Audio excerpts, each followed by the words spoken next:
ఓం మహాగణాధిపతయే నమః. ఓం గురుభ్యో నమః. ఓం శ్రీమాత్రే నమః. పరమేశ్వర స్వరూపమైనటువంటి జ్యోతిష, వాస్తు మరియు ఇతర అనేకమైనటువంటి శాస్త్రములను మనకు అందించినటువంటి మహర్షులకి నమస్కారం.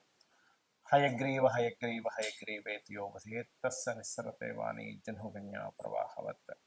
అరుణాం కరుణాతరంగితాక్షీం ధృతపాశాంకుశపుష్పబాణచాపాం అనిమాదిభిరావృతాం మయూకైః అహమిత్యేవ విభావయే భవానీ. శ్రీమాత్రే నమః.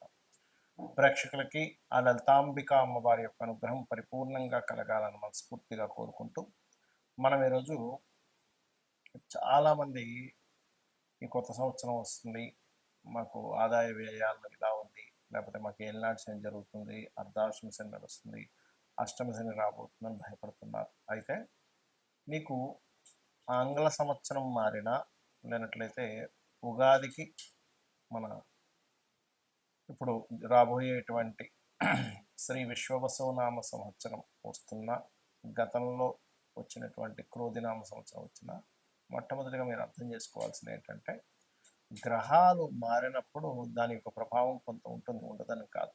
ఇది గోచారంలో. కానీ మీ పర్సనల్ చార్ట్లో ఎలా ఉంది, అసలు మీరు ఎటువంటి పాటిస్తే ఏ లగ్నం వారు ఎటువంటి ఇబ్బంది లేకుండా హాయిగా సంతోషంగా లాభదాయకంగా ఉంటారు, ఏ ఏ లగ్నం వారు లేదా లగ్నం తెలియని వారు రాశి వారు అనే విషయాన్ని ఇప్పుడు మనం ధనుర్లగ్నము, ధనస్సు రాశి, ఈ ధనస్సులో ఉండేటువంటి నక్షత్రాలు కనుక చూసుకున్నట్లయితే మూల, పూర్వాషాఢ, ఉత్తరాషాఢ ఒకటో పాదం ఉంటుంది.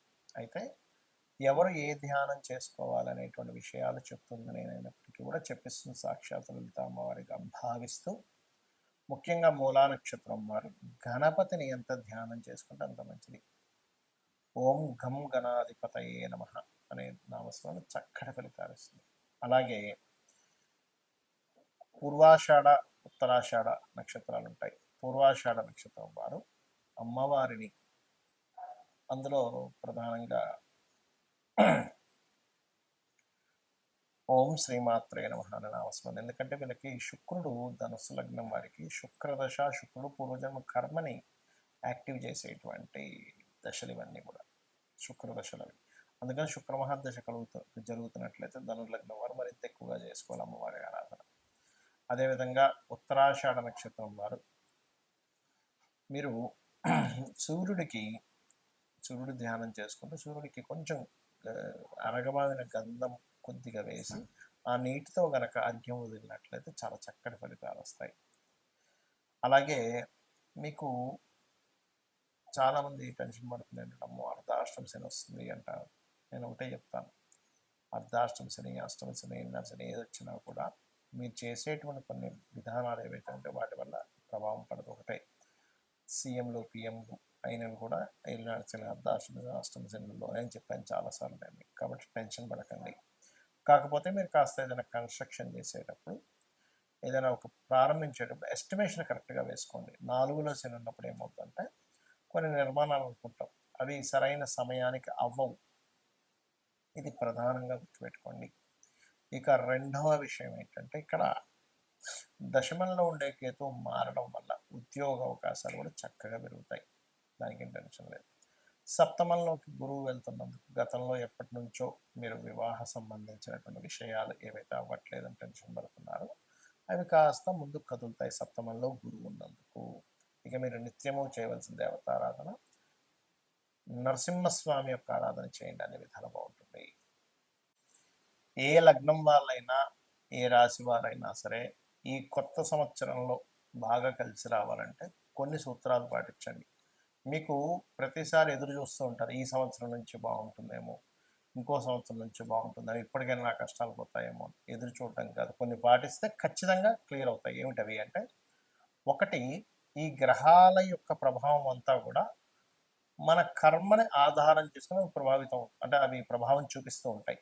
అంటే మన కర్మ, పూర్వజన్మ ఏ కర్మ చేశామో దాని ఆధారంగా పూర్వజన్మ కర్మ తొలగాలి అంటే మనకు శాస్త్రాలు చెప్తున్నటువంటిది గంధముతో భగవంతుని పూజించాలి. గంధం వల్ల పుణ్యం పెరుగుతుంది అంటారు. ఏమిటంటే గంధం వల్ల పుణ్యం పెరగడం ఏమిటి అంటే, ఇందులో బయటకు బాహ్యంగా కనబడేటువంటిది మనకి గంధము అరగవావి చక్కగా మనం లం పృథ్వీ తత్వాత్మనే గంధం పరికల్పయామి అనేటివి మనం పూజ చేస్తూ ఉంటాం పంచోపచార పూజల్లో. కానీ ఇక్కడ దీని అర్థం ఏమిటంటే గంధము దీనికి గురువు అధిపతి. గురువు జ్ఞానానికి అధిపతి, గుర్తుపెట్టుకోండి. అంటే మీకు గనక జ్ఞానం వచ్చినట్లయితే ఆటోమేటిక్గా పాపం తొలగిపోతుంది. మన శాస్త్రాలు కూడా ఇవే చెప్తున్నాయి, అంతే కదా. అంటే ఏమిటి, జ్ఞానయోగం చాలా గొప్పది అంటూ ఉంటుంది. అంటే నువ్వు జ్ఞానాన్ని సంపాదించుకో. గంధం ఎలా అయితే పూజ చేస్తావో గంధంతో పూజ చేయడం వల్ల జ్ఞానం పెరుగుతుంది. అంటే మనకి విచక్షణ పెరుగుతుంది, మనం ఏం చేస్తున్నాం ఏం చేయట్లేదు. అందుకని ఖచ్చితంగా గంధంతో పూజ చేయాలంటారు. అందుకే గంధము, ధూపము, దీపము, నైవేద్యము, పుష్పము, ఈ పంచోపచారాలు చేస్తుంటాం. అయితే ఇక్కడ నిత్యము ఉదయము సాయంత్రం ఒక దీపం పెట్టి ఒక్క 10 నిమిషాలు కూర్చొని చూడండి. మీ లైఫ్ ఏ సంవత్సరం వచ్చినా ఖచ్చితంగా మంచి మార్పు వైపు వెళ్తూ ఉంటుంది. ఇక రెండో విషయం ఏంటంటే, మీకు దగ్గరలో ఆలయం ఏదైనా ఉన్నట్లయితే అందులో ప్రధానంగా మాకు శని యొక్క ప్రభావం ఎక్కువ ఉందండి, ఏలినాడు శని ఎక్కువగా ఉంది అనుకునేవారు ఒకటే చెప్తాను, ఆంజనేయ స్వామి ఆలయానికి వెళ్ళి చూడండి. లేదండి నాకు దగ్గరలో ఆంజనేయ స్వామి ఆలయం లేదు, చక్కగా స్కందుడి ఆలయం ఉంటుంది, సుబ్రహ్మణ్యేశ్వర స్వామి, లేదా అది కూడా లేదు కొన్ని గణపతి, అది కూడా లేదండి కనీసం రావి చెట్టు ఉందనుకోండి.